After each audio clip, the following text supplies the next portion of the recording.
మహబూబ్ నగర్ జిల్లా BRS party కార్యాలయంలో కీలక సమావేశం జరిగింది. రాబోయే స్థానిక సంస్థల ఎన్నికల్లో బీఆర్ఎస్ విజయం సాధించాలని మంత్రి శ్రీనివాస్ గౌడ్, ఎమ్మెల్సీ నవీన్ రెడ్డి పిలుపునిచ్చారు.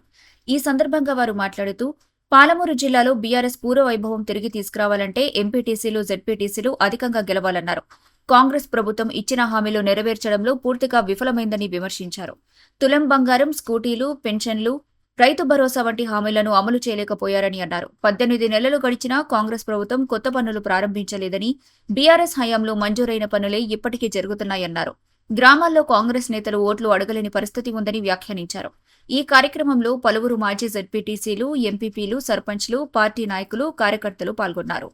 పెద్దలు ఎమ్మెల్సీ నవీన్ రెడ్డి గారికి, మిగతా మా జిల్లా నాయకులకు, ప్రింట్ అండ్ ఎలక్ట్రానిక్ మీడియా మిత్రులందరికీ పేరు పేరు నమస్కారం.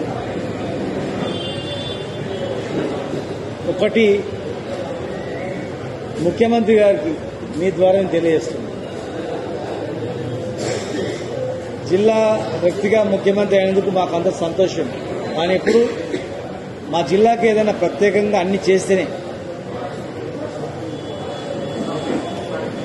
పాలమూరు రంగారెడ్డి జిల్లా ప్రాజెక్టు 6 నెలలు చేస్తామన్నారు, నీళ్లు అందిస్తామన్నారు. ఇప్పటి వరకు పిలిచిన టెండర్లు క్యాన్సిల్ చేసింది. కాలువల టెండర్ 90% కంప్లీట్ అయినాయి. ఆ 10% తొందరగా కంప్లీట్ చేయాలని చెప్పి మీ ద్వారా విజ్ఞప్తి చేస్తాను. జిల్లాకు మళ్ళీ అవకాశాలు వస్తారో తెలియదు. వచ్చినప్పుడు జిల్లా చేయాల్సిన బాధ్యత మీ పైన ఉంది. చేస్తే మీ పేరు చిరస్థాయిగా ఉంటుంది. మేమంతా తెలంగాణ గురించి కష్టపడి మేము జైళ్లలో ఉండొచ్చినాం, కేసులు పెట్టించుకున్నాం,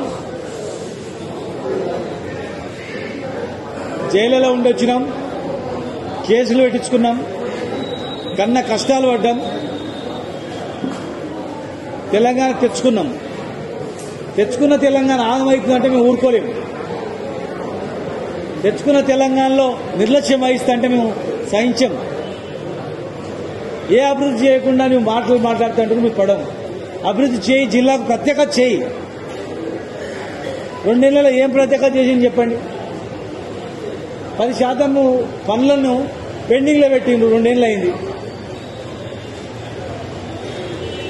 నీళ్లు సముద్రంలో కలిసిపోతున్నాయి. ఉన్న రిజర్వాయర్లను పంప్ ఆన్ చేసి నీళ్లు నింపుకుందాం, గ్రౌండ్ వాటర్ పెడతారంటే అది కూడా ఆన్ కూడా చేస్తలేదు. ఉదండపూర్ వరకు, కరివేల నుంచి ఉదండపూర్ వరకు టన్నల్ కూడా కంప్లీట్ అయింది. ఇక నిండితే ఆటోమేటిక్గా ఉదండపూర్లో నీళ్లు పడతాయి. అలాంటి గొప్ప అవకాశాలు అన్ని రెడీ చేసి పెడితే మీరు పనులు చేయకుండా జిల్లా అభివృద్ధి దృష్టి పెట్టకుండా కనీసం పెండింగ్ పనులు కూడా చేయకుండా ఎట్లా చెప్పండి.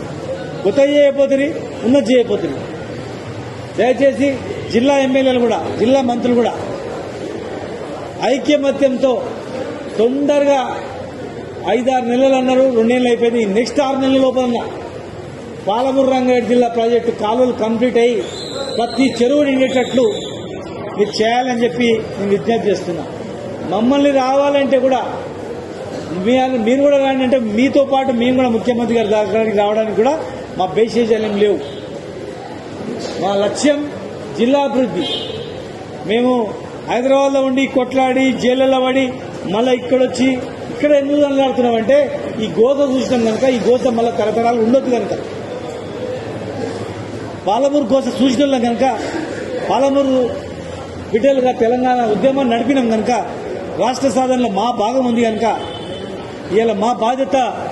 మీరు ముఖ్యమంత్రి అయ్యింది మరి జిల్లా, మరి మీరు చేయాల్సిన బాధ్యత ఉందా లేదా ఒకసారి ఆలోచన చేయాలని చెప్పి చెప్తున్నాం. రెండోది, కాంగ్రెస్ ప్రభుత్వానికి బీసీ రిజర్వేషన్లు ఇస్తామన్నారు. ఇలా డిప్యూటీ సీఎం గారు ఏమంటారు, పార్లమెంట్లో పెట్టాలి, పార్లమెంట్లో సహకరించాలి అని చెప్పి ఒక పేపర్లో ఇక్కడ చెప్పారు. బీసీ బిల్లుకు పార్లమెంట్లో మద్దతు ఇవ్వాలని. నిన్ననేమో బీసీ బిల్లుకు మద్దతు ఇవ్వాలన్నాడు, మొన్ననేమో ఆర్డినెన్స్ ద్వారా, జియో ద్వారా రిజర్వేషన్ ఇస్తామన్నారు. మళ్ళా నెల కిందనేమో అసెంబ్లీలో బిల్లు పాస్ చేసి పంపింది. బిల్లు పాస్ చేసిన దాంట్లో 2 బిల్లులు ఉన్నాయి. ఒకటి స్థానిక సంస్థల రిజర్వేషన్, రెండవది విద్యా ఉద్యోగాలలో రిజర్వేషన్. మరి 2 బిల్లులు కేంద్రానికి పంపి ఇలా ఒకటే జీవో ఒకటే ఆర్డినెన్స్ అంటున్నారు. ఇమ్మీడియట్ గా రెండవ జీవో రెండవ ఆర్డినెన్స్ కూడా ఇస్తే విద్యా ఉద్యోగాలకు అవకాశం వస్తుంది కదా. ఎంతో మంది ఇప్పుడు ఎంసెట్ కౌన్సిలింగ్ అవుతుంది, ఇంజనీరింగ్ కౌన్సిలింగ్ అవుతున్నాయి. ఎంతమంది విద్యార్థులకు ఇంజనీరింగ్, ఎంతమంది విద్యార్థులు డాక్టర్ వెళ్తారు కదా.